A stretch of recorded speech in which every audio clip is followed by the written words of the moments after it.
Welcome back to MLT 240. We're going to continue talking about our intestinal nematodes, and then we're going to go on to talk about tissue nematodes. The next two we're going to talk about kind of together, Necator americanus and Ancylostoma duodenal. These are both hookworms. And I mentioned before that when we look under the microscope, we really can't tell these two species apart. Necator americanus is also known as the New World hookworm, and Ancylostoma duodenal is known as the Old World hookworm. Transmission of our hookworms is by skin penetration with the flariform of the larvae. The flariform is a stage in the worm's development. A hookworm infection can cause several different symptoms that can show up in a patient. You can have intestinal symptoms, you can have some pulmonary symptoms, but let's talk about intestinal symptoms first. You can have acute heavy infections, which is referring to greater than 5,000 eggs. An infection like this can cause enteritis, which is inflammation of someone's intestines. You can have epigastric distress, which is pain in the upper abdomen. Also, it could cause anorexia, diarrhea, pain. It could cause a macrocytic hypochromic iron deficiency, weakness, and edema in a patient. But in the intestinal symptoms, you could also have a chronic lightworm burden situation where you have less than 500 worms, and these patients are slightly anemic. They're weak, they might have weight loss, and non-specific mild GI symptoms, and also eosinophilia. For pulmonary symptoms, you could have intra-alveolar hemorrhages. You could have mild pneumonia with a cough, wheezing, sore throat, or bloody sputum. Of course, we can have iron deficient anemia, which we mentioned already. We can have hyperplasia of the bone marrow and spleen. Patients can also develop what's called ground itch, which is a severe allergic itch that develops at the site of skin penetration after repeat infections of hookworms. Here's the life cycle of the hookworm. The flariform penetrates the skin. So this is a little bit different than the other nematodes that we looked at or have looked at so far. This flariform penetrates the skin, and once it penetrates the skin, the parasite's going to move to a tissue like the lung, maybe even the heart, and from there it's going to be coughed up and swallowed, and after it's swallowed, then it's going to get to the intestine. So the adult worms are going to be in the intestines, and then the eggs are going to pass in the feces. So then the life cycle can start again. So the hookworm life cycle, those eggs are passed in the stool. The larvae can hatch in about 1 to 2 days after being passed in the stool. The radidiform larvae develop in about 5 to 10 days. The flariform, or the third stage, is the larvae that penetrates the skin. And once they're inside the patient, the parasite travels to the heart or the lungs, and they can penetrate, and they can ascend the bronchial tree to the pharynx, and they're coughed up, and once they're coughed up, they're swallowed, and once they're swallowed, they go down to the small intestine. And the adult hookworms can attach to the mucosa of the small intestine. And the adult worms can live happily in the intestine for 1 to 2 years. As far as lab ID for our hookworms, we usually recover and ID hookworms in fresh or preserved stool.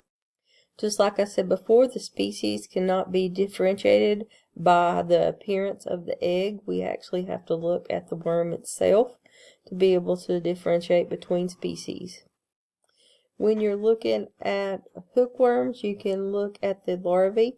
The larvae have long buccal cavities. The buccal is referring to the mouth, and that would be in this area. And the larvae also have small genital primordiums. And primordium is just meaning a rudimentary part of a organ. So I said we really need to look at the adult worms to be able to differentiate between species. And one thing that we look at is the mouthpiece or the mouth of the worm. Necator has what's referred to as cutting plates. They have these two little plates that helps them to hold on to the inside of the intestine.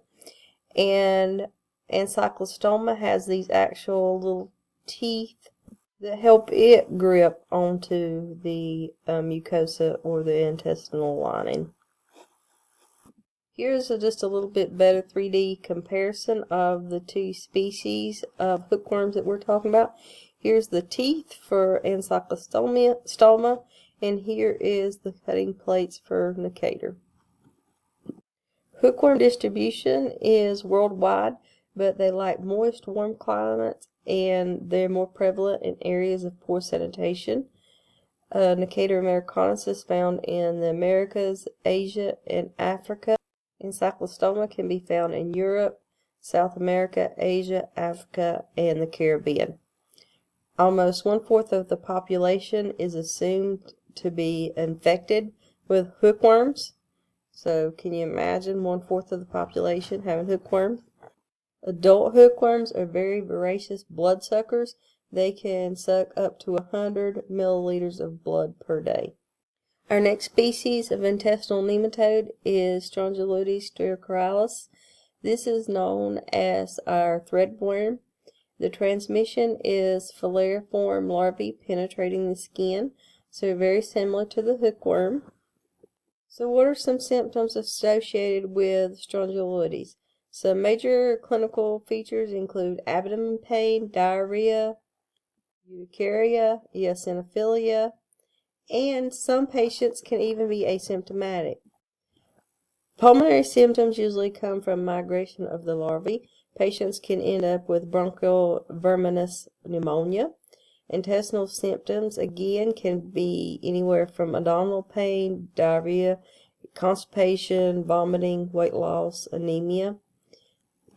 You may even see sudden degradation or death in an immunocompromised patient due to heavy audio infection or hyperinfection, because bacterial infections will come secondary to the larval spread and intestinal leakage. This is the life cycle for Strongyloides stercoralis, and this one looks a little bit more complicated, but because it's showing how a person can become initially affected through skin penetration with the filariform, and it's also showing how a person can get auto-reinfected with the parasite over and over again. So this side is your auto-reinfection side, and this would be your normal just skin penetration side to be infected with the parasite. So this is just trying to explain a little bit more about those two kind of different life cycles of Strongyloides stercoralis. You have the free-living cycle, which is the rudiform phase, and in the rudiform phase, the parasite can molt 4 times into an adult. It can mate and produce eggs, which means it's a new generation of free-living adults, or it can change into a infective filariform larvae, where it can infect a human. Then you have your parasitic cycle. This is where the filariform larvae penetrates its human host through the skin, and it's going to go to the lungs, the bronchial tree, to the pharynx, and then it's going to be swallowed. And then from there it's going to go to the intestines. Adult female worms are going to produce eggs through a non-sexual reproduction process called parthenogenesis, which yield rudiform larvae. Then that larvae can either be passed or auto-reinfect. So these are the options for the different stages of life for the free-living cycle, and these are the different possibilities for that parasitic cycle within the human host for Strongyloides stercoralis. As far as lab ID, we can look at the radidiform larvae in stool. It's going to have a short buccal cavity, and it's going to have a prominent genital primordium. If you were able to get a sample of duodenal drainage, you might be able to find eggs that are very similar to hookworm eggs. You might be able to find larvae or recover larvae from sputum in disseminated cases where the parasite is in multiple areas of the body. You could do immunodiagnostic testing on suspected strongyloides cases. You usually don't want to do the flotation technique to recover these eggs. The sedimentation concentration technique is preferred. As far as where we find strongyloides, we find it in warm areas such as the tropics, subtropics, but the distribution is worldwide. One thing I do want to point out, if you look over here on the right hand side, a lot of times for these species you will see the larvae kind of curled up inside the egg. So you will be able to see what looks like a worm inside the egg. So we mentioned just a second ago in Lab ID that they have a short buccal cavity and a prominent genital primordium. So this would be the front end, or where the short buccal would be, or the mouth portion would be. And this little section right here, this little bulge kind of that's inside, would be the prominent genital primordium in strongyloides. And this is just comparing the radidiform stage and the flariform stage for your hookworm and strongyloides. Okay, in the buccal cavity it said that hookworms have a long versus a short one in strongyloides. And for hookworm, it said it had a very rudimentary, small genital primordium, where it says that the strongyloides has a prominent. So that bulge there is a lot bigger than this little teeny one here in the radidiform for the hookworm. So that's kind of your comparison, hookworm versus strongyloides. And this is your filariform for hookworm versus strongyloides. Next, for our intestinal nematodes, we need to cover Trichinella spiralis. This one is transmitted through the ingestion of undercooked meat, and it can be bear, pork, or other wild game, but most often people get Trichinella by eating undercooked pork. There's some different phases that we need to talk about that this particular parasite goes through. It goes through an intestinal phase, it goes through a migration phase, and it goes through a muscular phase. In the intestinal phase, it affects the small intestines. It can cause edema and inflammation. It can cause symptoms like nausea, vomiting, abdominal pain, diarrhea, fever, and headache. And this usually happens within the first week that the patient is infected. The migration phase, the patient usually has high fever, blurred vision, can have facial edema, coughing can be involved, also pleural effusion or fluid in the chest cavity, eosinophilia, and in this migration phase, death can occur in patients. In the muscular phase, there's usually local inflammation with edema. There's also pain in the muscles, weakness, and fatigue. Other symptoms may vary depending on the number of parasites and the location of the larvae. The larvae can encyst in the skeletal muscle and limbs, meaning the parasite can enclose itself in a cyst within the muscle tissue. The diaphragm, face, and other muscles can show weakness and fatigue. You can have focal lesions that show periorbital edema or swelling around the eyes. You can have splinter hemorrhages in the fingernails. You can have retinal hemorrhages and even a rash. Occasional trichinella is life-threatening. If manifestations include myocarditis, the central nervous system, and vomit and pneumonitis. Here is the life cycle for trichinella. Again, we usually eat some type of undercooked meat, usually pork, and the parasite goes down to the intestines, and the parasite matures, and from the intestine it usually goes on to release larvae, and it migrates to the muscles where it insists in muscle, and it can hang out there in the muscle tissue for several years. Here's a more detailed rundown of the life cycle of Trichinella. Again, we ingest that undercooked meat and that contains cyst. That's how we become infected. After exposure to gastric acid or pepsin, the larvae are released from the cyst and they invade the small bowel mucosa where they develop into adult worms. And after about a week, the females release larvae that can migrate to the muscles of the patient or the human, and that's where they are able to insist in the muscle tissue of the human. And that's what you're looking at over here. You're looking at the parasite in the cyst inside muscle tissue.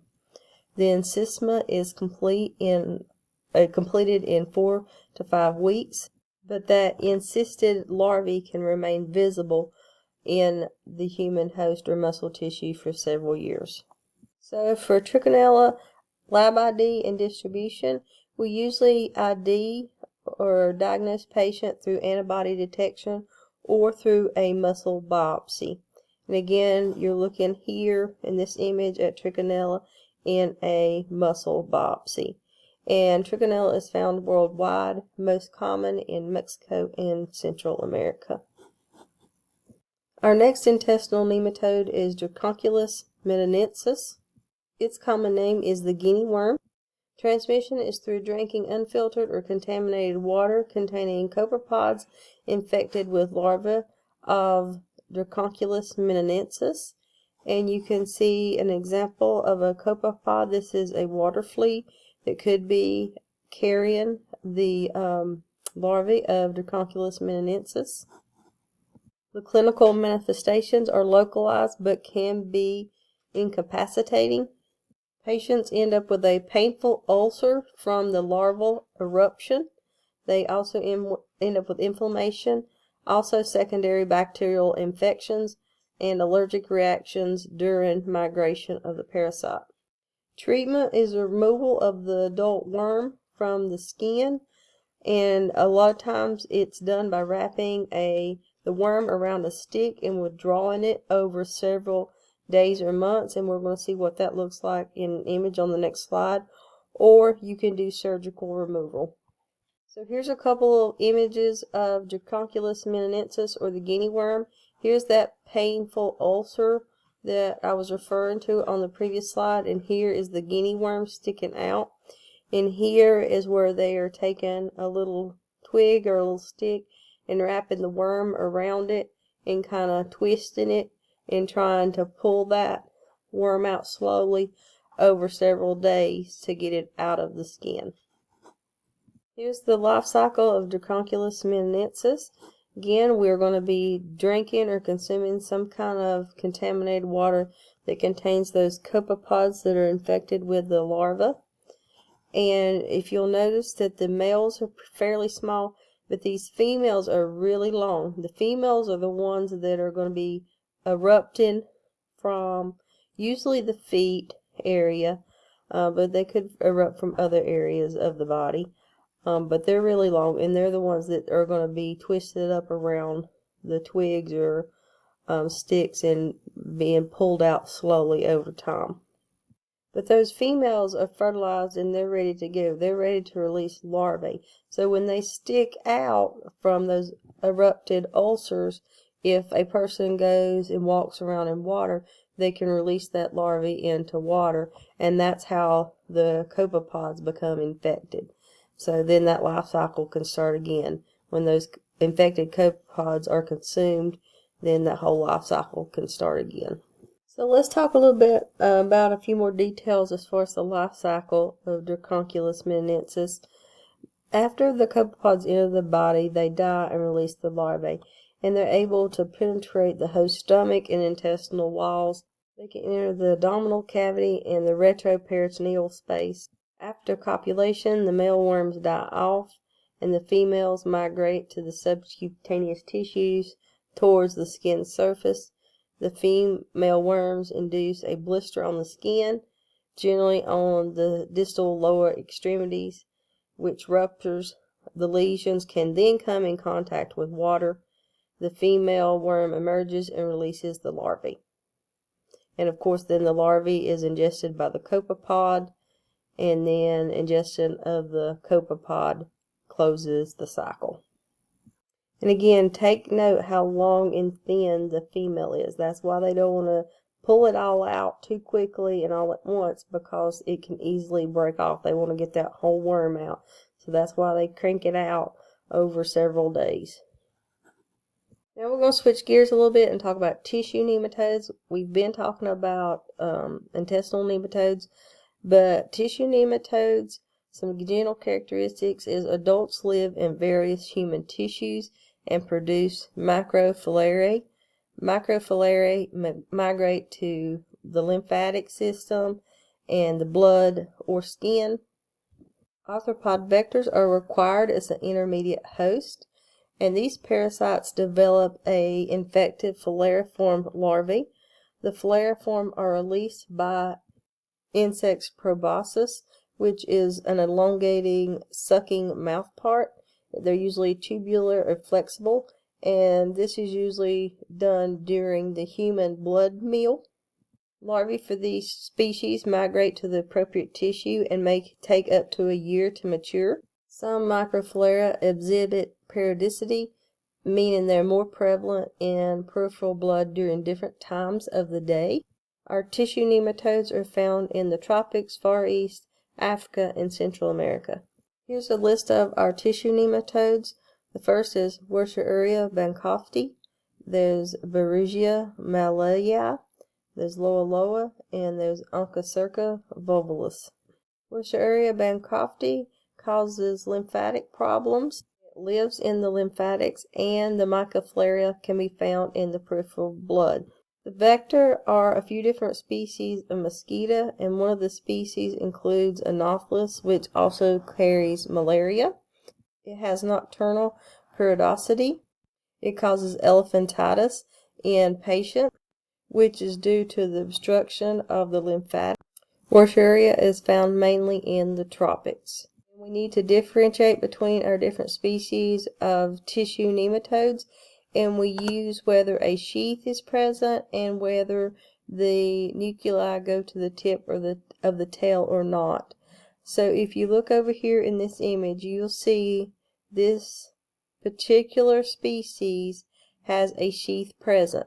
So this indicates there's a sheath present, and it says no nuclei in the tip of the tail. So you don't see any dots out towards the end of the tail. All these black dots are representing nuclei. So no nuclei in the tip of the tail of this species. Up next is Beruggia malleyi. This one's found in the Far East. It also has nocturnal periodicity. The vector is a couple of different species of mosquito. You end up with the same disease, and the adult and microfilaria locations as Wuertteria. The adult worms live in the lymphatic channels of the lymph nodes, particular in the inguinal or groin region, and it causes the whole leg to swell. So let's look at some defining characteristics for Beruggia malleyi. It also has a sheath present, so this outline you're seeing, that's the sheath. So it does have a sheath present, and it has two nuclei at the tip of the tail. So this nuclei and this nuclei is representing those two nuclei at the tip of the tail, and that's the only species that has that. This is an example of a patient with elephantitis. This is where the patient is infected with one of the tissue nematodes, and it's causing those lymphatic system to be obstructed, and it's causing that leg to swell, or her lower leg to swell up. So let's talk about some structures of the microfilariae. We've already mentioned on a couple of the previous slides some identifying characteristics, But the microfilariae is basically just a microscopic worm that you're going to be able to see in a blood smear. So these tissue nematodes can be identified using these characteristics. And the sheath we've already mentioned is here. And also you can see kind of an outline of the sheath down on this end. And the other main distinguishing characteristic that we're going to use is the nuclei. They're all these dots or blackened out dots along the body of the worm. But where we're going to be worried about the nuclei is at the end of the tail. Do they go all the way to the tip of the tail, or do they not go to the tip of the tail, or how many is located at the tip of the tail? That's going to be our distinguishing characteristics. And this is just kind of a review the two that we've already looked at. Werscheria bancrofti, the sheath is present and no nuclei at the tip of the tail. Berrugia malayi, the sheath is also present, and then there's two nuclei at the end of the tail. The next tissue nematode that we need to talk about is Onchocerca volvulus. It causes river blindness, and it's the leading cause of blindness in Africa. It's found in Central America and Africa. There is no periodicity associated with it. Adults can live in subcutaneous nodules, the adult worms. There's migrating microfilariae causing severe itching in patients. The vector is a blood-sucking fly, and the way this filariae is usually located is in little snips or small pieces of tissue from the patient. And if you look over to the right-hand side, you can see why it's called river blindness, because it causes the eye to kind of gray out. And as far as the defining characteristics, you can see that there's no sheath present, and the nuclei do not go all the way out to the tip of the tail. So no nuclei in the tip of the tail. The last tissue nematode that we need to talk about is Loa. This one is also known as the eye worm. This one can be asymptomatic. There can be subconjunctival migration of adult worms. That means the white of the eye of the patient can be involved. There's diurnal periodicity, meaning the microfilaria release into the blood during the day more so than at night. This has to do with the biting habits of the vectors. The vector in this case is a fly. The identifying characteristics for Loa is that there is a sheath present. So if you look here, there is a sheath. You see that outline of the sheath. And with this one, the nuclei is said to be a continuous row of posterior nuclei. So there's a row of nuclei that goes all the way up to this very tip. This is just an example of a patient with a Loa worm affecting the white of the eye. This slide is just to help compare the difference between the defining characteristics of Loa and Onchocerca volvulus. In Loa, again, you have the sheath present, and you have that continuous row of posterior nuclei. And the defining characteristic for Onchocercus is you do not have a sheath, and there's no nuclei at the tip of the tail. The last thing that we need to talk about is zoonotic nematodes. These are nematodes that can be kind of traded in between humans and animals. Two that we need to talk about is Toxocara canis and Toxocara cati. Humans are usually accidental hosts. They're contracted by ingesting infected eggs in contaminated soil. Symptoms for humans that are accidentally infected with these include eosinophilia, hepatomegalia, pulmonary inflammation with a cough, fever, and maybe even as severe as something like seizures. All symptoms are a result of migration of the larvae in tissues. Another zoonotic nematode that humans may come in contact with and may be accidental hosts for are dog hookworms. In humans, the dog hookworm can cause allergic response to the larvae under the skin. It may cause red, itchy tracks, and these are usually on the legs. But again, this is not something humans would normally have. Humans would be accidental hosts. This concludes our lecture on nematodes. If you have any questions or need any further clarification, please don't hesitate to reach out.